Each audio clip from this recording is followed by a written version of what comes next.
more than a month kung pinag-isipan kung bibilhin ko ba tong dalawang to. Namamahalan kasi ako siya kasi yung price niya isang almost or more than 3,000 nung hindi ko pa siya na-check out. So, nasa cart ko lang siya ng ilang weeks.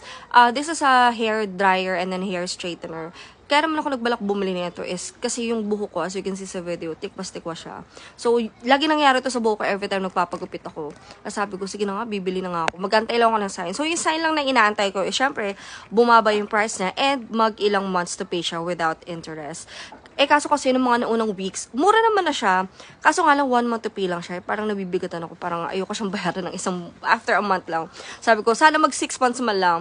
Tapos, buti na lang last week. Buti na lang talaga nag-antay ako. Kasi, muntik-muntik ko na talaga siyang i-check out. So, last week, kasi nga almost everyday, chine-check ko siya Aside from bumaba yung price niya, nag 3 months to pay pa siya. So, hindi ko man nakuha yung 6 months to pay, okay na rin. Kasi at least hindi ko siya babayaran parang after a month. So, chineck out ko siya agad-agad.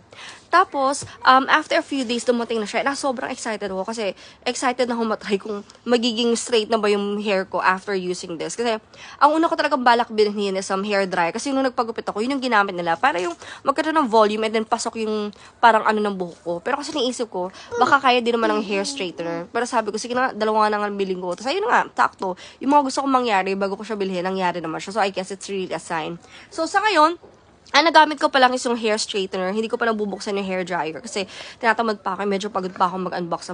Tapos mag-edit ka pa, mag-voice over ka pa. So sabi ko, isa lang muna i-try ko. And napag-desisyon ko na ito muna i-try ko. So meron ako separate video about that. I-watch out nyo na lang. And actually right now, bibigyan ko na kayo ng idea. Super worth it siya para sa price niya. As in, nag-straight talaga yung hair ko guys na walang tikwas. Ang inaantay ko lang is ilang hours kaya maglalas yung pagiging straight ng hair ko. So finally, I'm so happy. Nandito na yung matagal ko na gustong bilhin.